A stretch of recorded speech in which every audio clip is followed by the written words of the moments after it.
என்ன மனோ, உங்க அக்கா கிட்ட பேசுனீங்களா? பேசுனேன். என்ன சொரத்தை இல்லாம பேசுறீங்க? பேசுனீங்களா? நான் அவங்க கிட்ட ஸ்ட்ராங்கா தான் பேசினேன். ஆனா என்னாச்சு மனோ? என்ன சொன்னா உங்க அக்கா? நான் சொன்ன எதையுமே கேட்க மாட்டேங்கிறாங்க. என்னதான் ரொம்ப கோவமா பேசினாங்க. நான் எவ்வளவோ சொல்லி பார்த்தேன், கெஞ்சி கூட பார்த்துட்டேன், ஏன் கோவமா கூட பேசினேன். இந்த பேச்சை எடுக்காதுன்னு திட்டினாங்க. அப்புறம் நீ என் தம்பியா இந்த வீட்டுக்கு வா, ஆதியோட மச்சனா இந்த வீட்டுக்கு வராதுன்னு சொல்லி அனுப்பிச்சிட்டாங்க. மனுஷியாவா பொம்பளையாவா? கொஞ்சம் கூட உங்க அக்கா மனசுல ஈரமே கிடையாதா? என் மக மாட்டின மாதிரி நீங்களும் ஒரு சிக்கல்ல மாட்டிருந்தா அப்பா உங்க அக்கா இப்படிதான் பண்ணுவாளா? பெருசா பேசுவீங்களே, நானா எங்க அக்காக்கு உயிர், பெரிய பாச மலர் அப்படி இப்படின்னு. உங்க வார்த்தைக்கு உங்க அக்கா கொடுக்கற மரியாதை இவ்வளவுதானா? இல்ல, நான் எவ்வளவு பேசி பார்த்தாலும் எல்லாம் ஆணவம், திமிரு, நம்ம கிட்ட வந்து கெஞ்சணுங்கிற அகங்காரம். கடவுளே, நான் என்ன பண்ணுவேன்? ஆதிக்கு ஒரு பிரச்சனை வந்தா அது இந்த குடும்பம் மொத்தத்தையும் பாதிக்குமே. அந்த பாவி மனுஷிக்கு கொஞ்சம் கூட ஈரம் இல்லாம போச்சு. அது எனக்கு ஒரு வழி தோணுது. என்ன, இந்த ஒட்டுமொத்த குடும்பமும் ஒன்னா போய் அவ கால்ல விழணுங்கிறீங்களா? அப்போ அந்த மகாராணி மனசு மாறுமா? உஷாக்கா போய் பேசினா அக்கா கேட்பாங்கன்னு தோணுது. உஷா அண்ணியா? ஆமா, அபி அக்காவுக்கு சில விஷயங்கள்ல என் மேல கோபம் இருக்கு. ஆனா உஷாக்கா மேல நல்ல அபிமானத்தோட இருக்காங்க.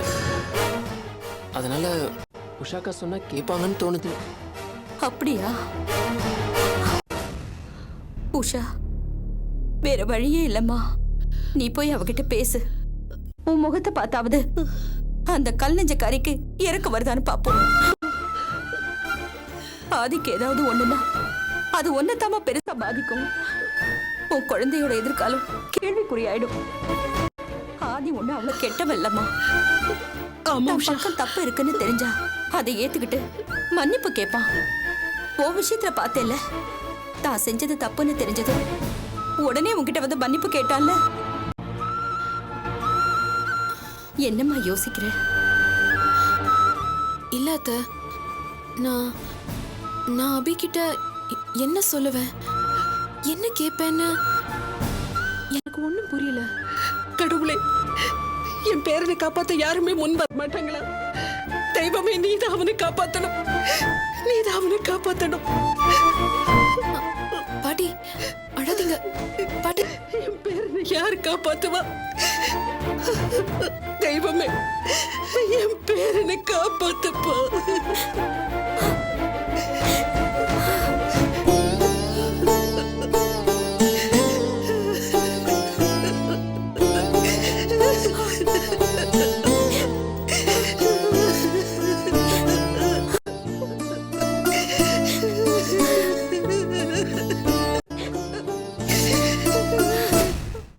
எனது அருமை சிந்தனையாளர்களே, இன்றைய தினம் ஆட்டோக்களை அத்தியாவசிய வாகனமாக மக்களுக்கு அறிமுகம் செய்து வைத்து உங்களிடையே உரையாற்ற இருக்கிறேன்.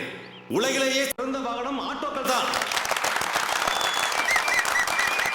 அது எப்படி என்று சில இடக்கர்கள் கேட்கலாம். சொல்கிறேன். 2 சக்கர வாகனங்கள் என்று எடுத்துக்கொண்டால் சைக்கிள், மொபைல், ஸ்கூட்டர், பைக். 4 சக்கர வாகனங்கள் என்றால் காரு, பஸ், லாரி, இப்படி எவ்வளவோ இருக்கு. ஆனால் 3 சக்கர வாகனம் என்பது ஆட்டோ ஒன்றுதான். அதிலே ஒரு தத்துவம் ஒளிந்திருக்கிறது. ஆட்டோவிற்கு 3 எழுத்துக்கள், சவாரிக்கு 3 எழுத்துக்கள், மும்மூர்த்திகள். சிவபெருமானுக்கு 3 கண்கள், ஆட்டோவிற்கு 3 சக்கரங்கள். 3 சக்கரங்கள் இருந்தால் அது என்ன பெரிய விஷயமா என்று சிலர் கேட்கலாம்.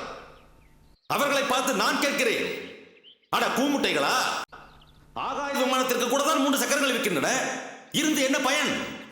மவுண்ட் ரோடிலே பஸ்ஸிற்கும் 2 வீலருக்கும் இடையே உள்ளே புகுந்து வெளியே வரக்கூடிய திறமை அந்த விமானத்திற்கு உண்டா? சூப்பர் தலைவா, சூப்பர் தலைவா. மட்டும்தான் உண்டு.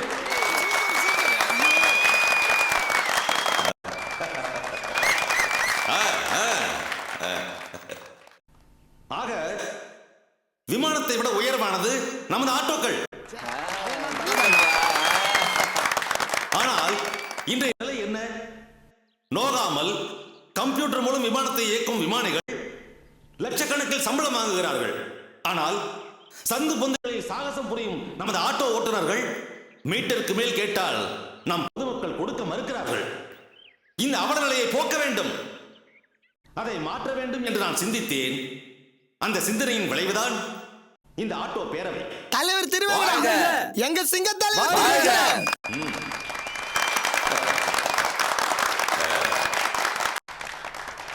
அமைதி அமைதி. இந்த ஆட்டோ பேரவையின் அகில உலக தலைவராக செயல் புயல் தம்பி ராஜேஷ் அவர்களை நியமிக்கிறேன். பொதுச் செயலாளராக தம்பி கருப்பு காந்தம் குரு அவர்களை நியமிக்கிறேன்.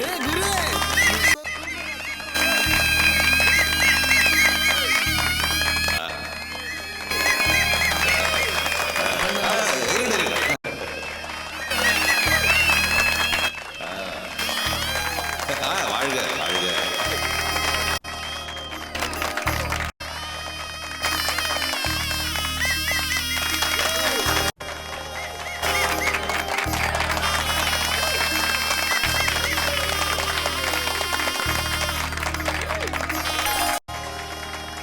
அடுத்து செயல் புயல் தம்பி ராஜேஷ் அவர்கள் பேசுவார்கள்.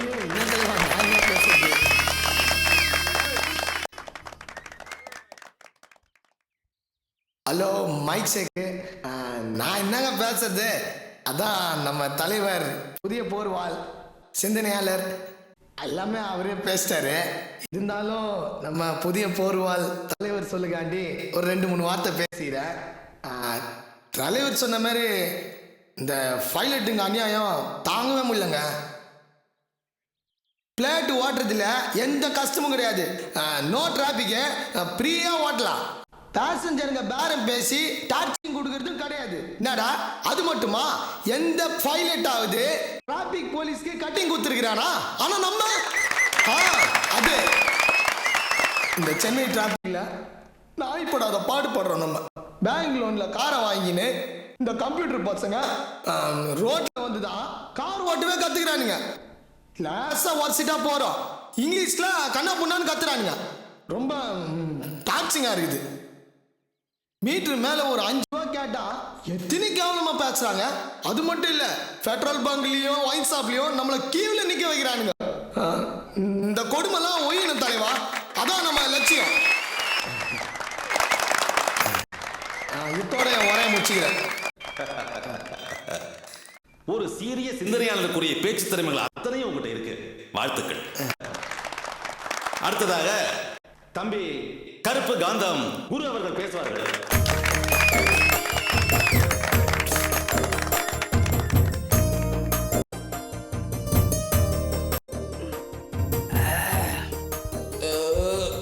Hello, mic testing, mic testing.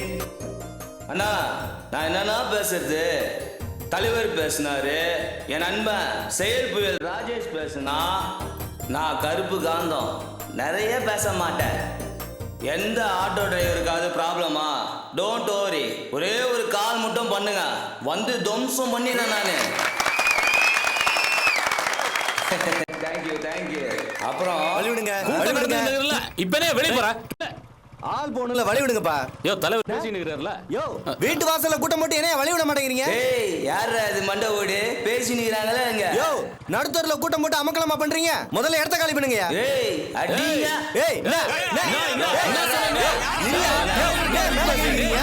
வீட்டு வாசல்ல கூட்டம் போட்டு என்ன பண்ணீங்க?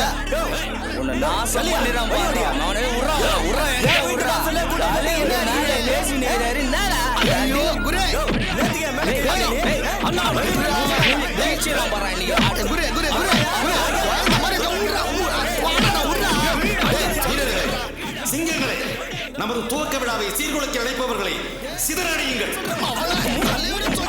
நமது வீரம் என்ன என்பதை அவர்கள் உணரட்டும்.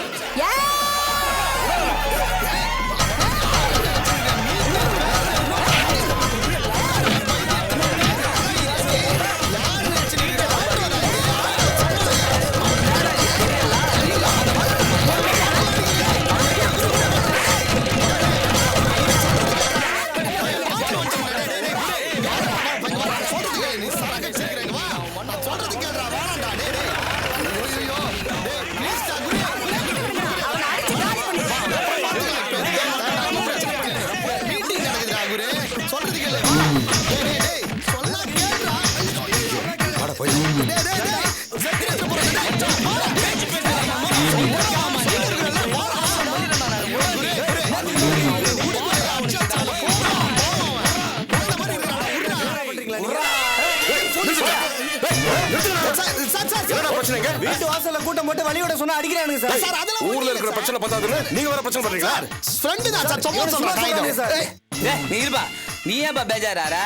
போலீஸ் என்ன ராணுவமே வந்தாலும் நம்மள ஒன்னும் ஆட்ட முடியாது. வானாண்டா. நீ சும்மா இருப்பா. ஏய் கையேடு, டேய் என்ன கையேடுன்றல குரு வானாண்டா. நீ சும்மா இருப்பா. என்னடா டேய், ஆ? இப்ப என்னன்ற நாங்க தான் பண்ணோம். 3 பேரும் காது குத்தி கேட்டுக்கோங்க. இப்ப என்ன பண்ண முடியும் உங்களால? ஆ? என்ன பண்ண முடியுமா? ஸ்டேஷன் வாடா காட்டுறேன். டேய், வாடா. சும்மா சார், ஃப்ரெண்டு சார். அங்க வச்சு காட்டுறேன். சும்மா விளையாடுறீங்க சார். என்ன பண்ண முடியுமா? கேட்டா? வா, வா, வா. சார், இன்னும் நடக்காது சார். நான் திமிருன்னா நீ என்னையே பேசுவீங்க. போற போற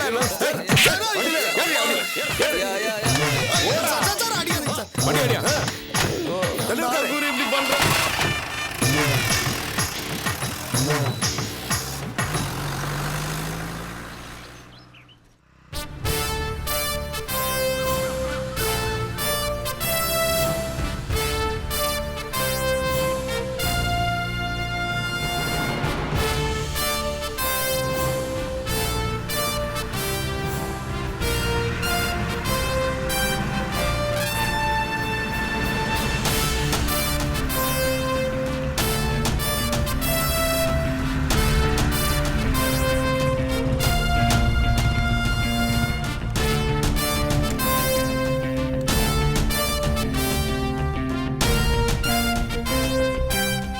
சுகானந்த், பெருமாள், இங்கே இருக்கீங்களா?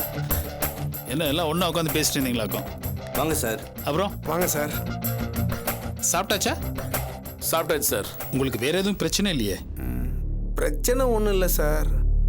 ஆனால் வேற எதுவும் உங்களுக்கு தேவை இருக்கும் போல இருக்க? ஆமாம் சார், எங்களுடைய சேஃப்டிக்கு ஒரு பிஸ்டல் வேணும். பிஸ்டலா? அது எதுக்கு உங்களுக்கு இப்போ? சேஃப்டி தான் சார். நாம தான் டேஞ்சர்ல இருக்கிறோமே. சரி, அதான் ஏற்கனவே சுகானந்திட்ட ஒரு துப்பாக்கி இருக்க. இருக்கு சார், ஆனால் அது ஓல்டு மாடலு. தொட்ட உடனே சுட்டாதான் துப்பாக்கி மரியாதை. சார், அந்த துப்பாக்கியை தடவி கொடுத்து 4 தட்டு தட்டினாதான் ஒரு தடவை சுடும் போல் இருக்கு.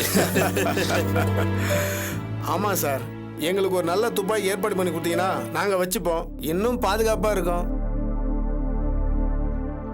என்ன சார் யோசிக்கிறீங்க? இல்ல, பிஸ்டல் வாங்குறத பத்தி எனக்கு எந்த யோசனையும் இல்ல. ஆனா அது எப்படி கிடைக்கும், எங்க போய் வாங்குறது, அதை பத்தி எனக்கு எதுவுமே தெரியாதே. ஆமா சுகானந்த், நீங்க எங்க பிஸ்டல் வாங்குனீங்க? அது சிவதாசனை வச்சிருந்தது. எங்க வாங்கினாருன்னு தெரியாது சார். அதெல்லாம் ரொம்ப ஈஸியாக கிடைக்கும் சார். துட்டை கொடுத்தா பீரங்கியே சப்ளை பண்ணுறதுக்கெல்லாம் நம்மகிட்ட பசங்க இருக்காங்க சார். சரி, ஆள் யாருன்னு சொல்லுங்க, நான் போய் வாங்கிட்டு வரேன். சார், ஒரு நிமிஷம் இப்படி வாங்க சார். வரேன். சார், அண்டர் கிரவுண்ட் மேட்ரு நாம கொஞ்சம் தனியாக பேசலாம். சரி வாங்க சார்.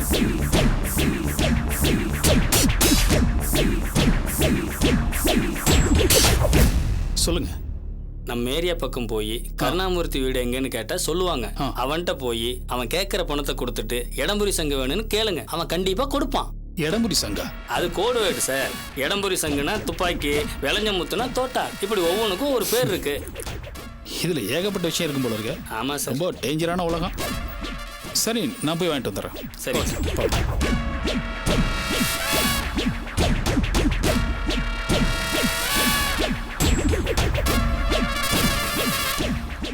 ஓகே, நீங்க சொன்ன இடத்துல போய் நான் துப்பாக்கி வாங்கிட்டு வந்துடுறேன். சரிங்க சார்.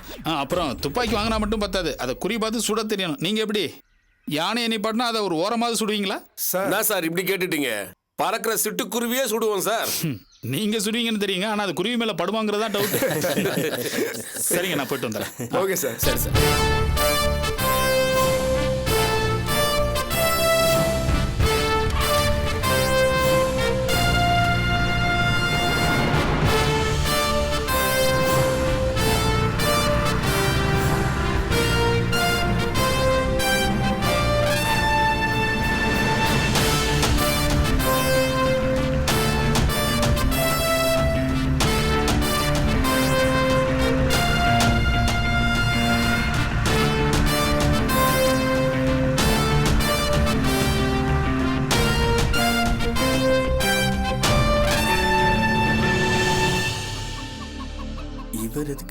போறாரு? ஒண்ணுமே புரியலையே.